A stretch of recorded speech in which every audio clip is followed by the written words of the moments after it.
Bonjour mesdames et messieurs, à cette conférence intitulée Au-delà du connu, qui était d'ailleurs le titre d'une de mes premières émissions de télévision.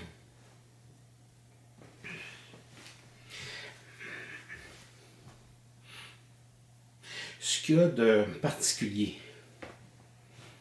dans la conscience, puis aussi dans la conscience de l'homme, mais ça, si je parle particulièrement ici de l'inconscience, c'est que l'être inconscient va croire en tout ce qui ne devrait pas, en tout ce qui n'a pas d'importance, en tout ce qui représente de la foutaise. Et il est totalement incapable de croire en quelque chose qui est réel. Et ça prend des décennies, voire même des siècles, avant qu'il puisse le réaliser. Et ça, c'est la problématique de l'inconscience humaine. C'est la problématique de tout ce qui n'est pas intuitif dans l'être humain, tout ce qui n'est pas intelligent.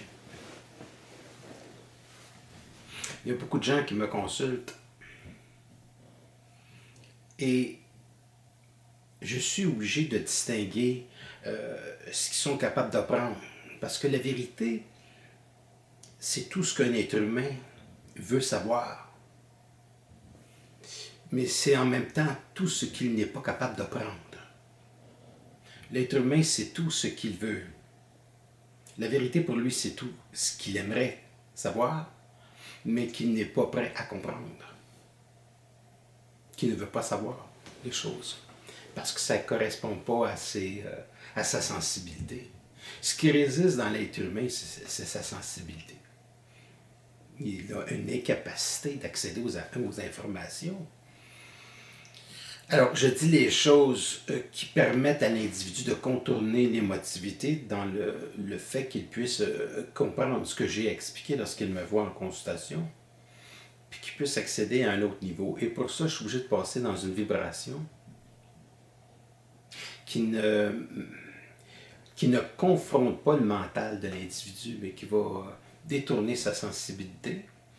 Et puis à ce moment-là, on peut amener certaines informations dans le temps pour qu'un individu puisse absorber la situation, le choc, puis qu'il puisse éventuellement grandir à travers l'expérience qui lui est présentée dans sa vie. Donc, un individu qui a une certaine conscience, puis qui a une certaine intelligence, c'est quelqu'un qui va prendre l'expérience, puis qui va la transformer dans le but d'accéder à un plan qui est d'outillage, qui va lui permettre de transformer complètement sa vie, de l'améliorer. On vit présentement dans une époque où l'homme est incapable d'apprendre, particulièrement ici au Québec, où l'être humain a beaucoup de difficultés à absorber le réel. Et où il croit aux choses qu'il ne devrait pas croire et où il est incapable de croire aux choses qu'il devrait croire. Et quand un être humain vit ces choses, il se place dans une situation qui est extrêmement délicate au niveau de sa vie parce qu'il refuse les informations, il refuse ce qui est important, puis il refuse ce qui est intelligent. Il ne veut pas voir. L'être humain ne veut pas voir. Et lorsqu'il est dans une organisation qui peut être religieuse ou sectaire, peu importe, sa croyance se limite simplement à un enseignement, mais elle n'est pas le résultat d'une expérience personnelle qui lui permet d'aller au-delà du connu, qui lui permet de tenir compte de l'ensemble de ce qu'on appelle les intelligences qui sont dans l'univers et qui permettent à un individu d'accéder à différents plans de savoir, de connaissances, puis d'expérience dans sa vie, puis d'être capable d'arriver à transformer cette réalité pour que sa vie devienne simple, qu'elle devienne facile, qu'elle devienne vaste comme expérience, qu'elle devienne plaisante comme expérience. Si on regarde l'homme, si on regarde le résultat de la race humaine depuis des millénaires, on se rend compte, et je l'ai déjà dit, que l'être humain n'a jamais été capable fondamentalement d'être heureux. Il ne se donne pas cette autorisation-là. Et il est également assujetti à des forces extrêmement négatives qui corroborent sa destruction. Et c'est là où la conscience, c'est là où l'intelligence intervient pour faire passer l'être humain à un second plan, l'être humain au niveau d'une intelligence. C'est ça de l'intelligence, qui lui permet de ne plus entrer dans une influence qui le détruit. Il faut être capable aussi chez l'être humain, lorsqu'il dort dans la nuit, de regarder la qualité de ses rêves. Il va s'apercevoir dans la qualité de ses rêves qu'il est, comme on dit en bon québécois, qu'il est charrier. C'est-à-dire qu'il ne choisit pas le rêve, il ne choisit pas l'expérience. Il va être soumis à une expérience qui va se dépêcher à oublier très très vite le lendemain. Ça, c'est comme un individu dans une réalité, quand ça ne fait pas son affaire, il se dépêche à l'oublier très très vite aussi. Donc, à force de s'oublier très très vite, on finit par ne plus être là, à ne plus être intelligent, à ne plus être capable de changer les choses ou de les transformer. Ça, c'est le problème. Donc, évidemment, dans la confrontation, que ce soit personnel ou que ce soit collectif, l'être humain est obligé de développer des outils au niveau de son intelligence pour être capable d'amener l'expérience à un niveau où il peut la traiter, d'amener l'expérience à un niveau où il peut la transformer. L'être humain qui est conscient doit comprendre une chose, il est très seul, parce que sa conscience, lorsqu'il la développe, n'est plus au même niveau que sa collectivité. Et ça amène l'être humain à vivre une angoisse profonde. Ça amène l'être humain à se sentir isolé. Et il ne veut pas, quelque chose en lui ne veut pas être isolé, mais il est obligé de vivre cette expérience où il se sent isolé s'il veut absolument grandir, s'il veut absolument devenir vaste, s'il veut absolument devenir intelligent. Il est obligé de ne plus compter sur la bien-pensance de la société, mais de compter totalement sur son intelligence, compter totalement sur ses facultés psychiques qui vont lui permettre, comme la voyance, qui vont lui permettre, puis la voyance, c'est une chose parmi tant d'autres chez l'individu qui est conscient, parce que la conscience, c'est comme un buvard qui permet d'accéder à des informations qui sont dans l'invisible. Donc, même des choses qui ne sont pas encore arrivées, mais qui sont potentiellement arrivées, dans lesquelles lui, il peut modifier au-delà de l'espace et du temps. C'est jouer avec le temps. C'est jouer avec l'espace. Donc, c'est ça doter vraiment de très grands pouvoirs. On regarde à la télévision, on regarde beaucoup de films où les gens ont beaucoup de pouvoir.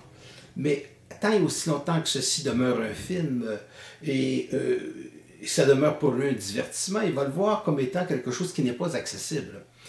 Mais à partir du moment où un individu développe sa force intérieure, il devient une sorte de Superman, puis une Superwoman aussi. Et c'est des gens qui développent des pouvoirs. C'est des gens qui ont réellement des pouvoirs, puis il faut comprendre la phénoménologie des miracles à travers l'histoire pour comprendre que s'il y en a un miracle qui est capable d'en avoir 100 000, parce qu'un miracle ne devrait pas exister tout court, ça existe des miracles. Donc, c'est un défi de l'espace, du temps, de la matière, imposant l'intelligence de l'homme qui lui permet de transformer totalement sa destinée. Une destinée est collective tant et aussi longtemps que l'être humain n'entre pas dans sa conscience, parce que pour ça, c'est se retirer de l'expérience de l'inconscience collective, l'homme, lorsqu'il passe à la conscience, il n'a plus à subir le fardeau d'une collectivité qui n'est pas intelligente. Quand je dis qu'elle n'est pas intelligente, je veux dire qu'elle n'est pas dotée de conscience.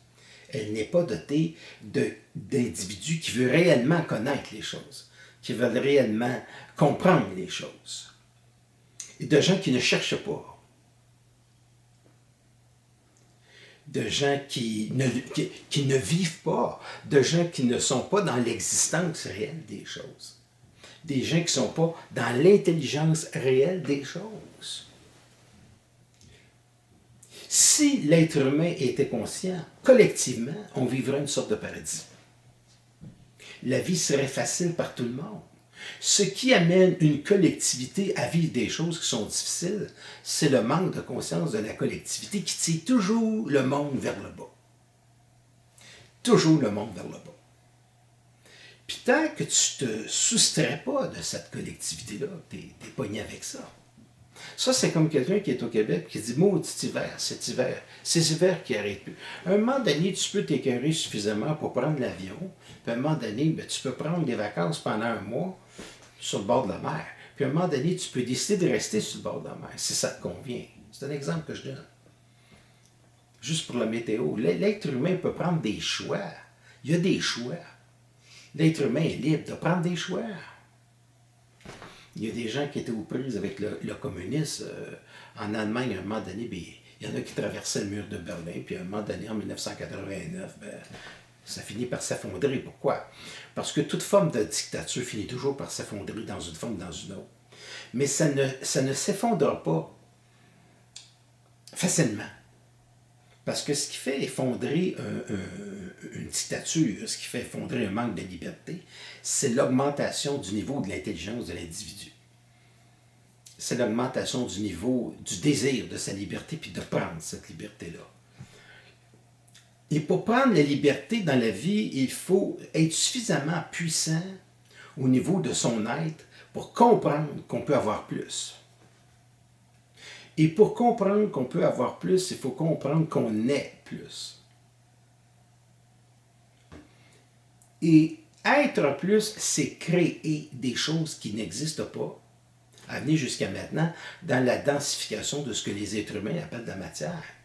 Donc, créer, c'est faire apparaître quelque chose qui vient de l'invisible et de le rendre visible et accessible à la communauté. Et on vit en ce moment à une époque où les gens ont énormément de créativité. Mais elle est très souffrante parce qu'elle subit le poids des gens qui amènent toujours à vivre l'expérience d'une collectivité qui n'est pas intelligente, qui n'est pas dans cette conscience. Allez, au-delà du connu, c'est le devoir de l'individu qui expérimente, c'est le devoir de l'individu qui explore, c'est la destinée de celui qui se dépasse. C'est la destinée de celui qui va plus loin. Ce n'est pas la destinée du passé, c'est régler le passé. Au-delà du connu, c'est quelque chose qui est vraiment le futur. Ça habite l'intelligence, ça habite la perfection. C'est aller même au-delà de la solitude, c'est aller à l'encontre du monde. C'est comprendre le monde. C'est savoir les choses, c'est connaître les choses, c'est être capable de bénéficier de son jardin, de sa créativité, de sa pleine puissance, de sa pleine conscience. C'est ce que j'appelle la chose au-delà du connu. C'est une expérience où l'être humain est branché sur l'infini. La créativité et l'infini, c'est exactement la même chose. Il n'y a pas de limite dans la créativité. Mais s'il n'y a pas de limite dans la créativité, ça peut être très difficile pour certaines personnes d'admettre qu'ils se sont trompés pendant 10 ans, 20 ans, 30 ans, 40 ans, 50 ans, 60 ans, parce que d'ego. Et c'est la raison pour laquelle plus un individu prend de l'âge, plus il peut avoir de la difficulté à créer et à comprendre qu'il s'est peut-être trompé, puis que c'est le temps de remettre les choses en question, d'aller beaucoup plus loin.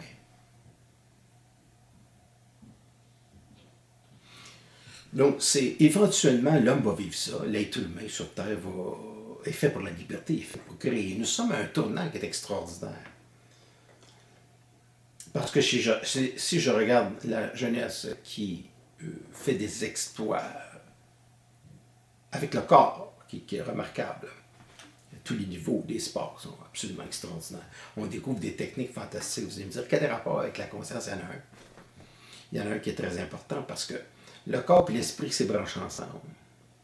Donc, à partir du moment où tu vois des individus qui arrivent à se dépasser au niveau physique, ça veut dire que nous entrons dans une nouvelle civilisation où l'intellect, où le mental, où l'intelligence va démarrer. Un peu comme à l'époque des Lumières. Alors, je dirais qu'on est pris cette période-là, une nouvelle période des Lumières, une nouvelle période scientifique, une nouvelle période de créativité, et la nouvelle science va remettre totalement en question ce qu'on croyait autrefois être de la matière, bien sûr. Et toute invention scientifique présentement tend à modifier la relation que l'homme a avec l'espace, le temps et la matière. Dans les années 60, je me rappelle la plaie en Californie, c'était un événement. Aujourd'hui, tu peux porter un masque puis, ou regarder sur une tablette quelconque, puis tu peux parler avec quelqu'un qui est aux Indes, qui est partout. Il n'y a plus rien là. Ce qu'on appelait autrefois des longues distances. C'était très coûteux aujourd'hui. Paf! Alors, on entre dans une société avec cette créativité qui est absolument fantastique, qui est extraordinaire, qui est à l'aube d'une libération de l'être humain. Mais il faut comprendre qu'au Québec, cette libération n'est pas donnée. Cette libération n'est pas donnée. Il n'y a rien de donné. Il n'y a rien qui arrive tout seul dans l'inconscience. Parce que pour que les choses arrivent tout seul, ça prend de la conscience, ça prend de l'intelligence, ça prend de la force. Puis tant et aussi longtemps que l'être humain n'est pas arrivé là, il ne peut pas comprendre la facilité de la vie. Parce que la vie de l'être humain qui est inconscient n'est pas du tout facile. C'est une vie d'effort, c'est une vie d'enfer, c'est une vie de problèmes. C'est rempli juste de ça, des problèmes. Donc, à partir du moment où l'être humain accède à sa conscience, à ce moment-là, le but, c'est que justement, ça devient facile. Il n'a plus à se faire dire quoi faire. Sa vie est simple. C'est lui qui décide. C'est lui qui décide. C'est lui qui décide. Il ne décide pas, il décide. Donc, c'est sa force, c'est sa puissance. On a toujours le choix. Il y a des gens qui me disent on n'a pas le choix. Il y a toujours un choix. Il y a toujours un choix. Alors, ça va être une conférence qui est très courte. J'aimerais souligner ici qu'il y a le résumé de mon œuvre sous forme de livre électronique, un e-book. Pas le book qui arrive comme ça, c'est un e-book, un livre électronique de 1988 pages où tout est écrit. Alors, il faut s'adapter à un moment donné à une époque moderne. Les imprimeries, tout ça, c'est des choses qui sont très coûteuses. Donc, je peux mettre ce livre à votre disposition. Vous aurez les informations sur YouTube, sur Facebook aussi. Et je demeure toujours disponible pour des gens qui sont intelligents, qui veulent discuter avec moi, qui veulent peut-être avoir une opinion ou régler un problème. Même parfois, même que ça peut toucher facilement la voyance, puisque je suis reconnu comme étant un voyant de calibre international. J'ai mis également à votre disposition mon œuvre sous forme de conférence MP3, donc en format audio. Puis, il y a également les conférences vidéo aussi. Ça fait un immense plaisir de vous rencontrer. Et je teste aujourd'hui comme ça, entre parenthèses, une nouvelle petite caméra. Sauf que c'est des nouvelles technologies anciennes. C'est compliqué à vous expliquer. Mais je voulais m'amuser aujourd'hui avec la dimension technique. Le son n'est pas aussi clair. Je suis tout à fait conscient de cette chose, mais je m'amuse. Alors, je m'amuse avec une caméra qui est grande comme ça, pour le plaisir. Je m'amuse toujours. Voilà. Si je ne m'amuse pas...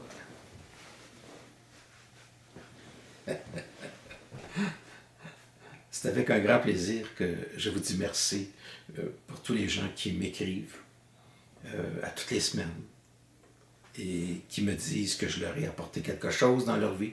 Ça me touche énormément. Je vous remercie beaucoup. À la prochaine.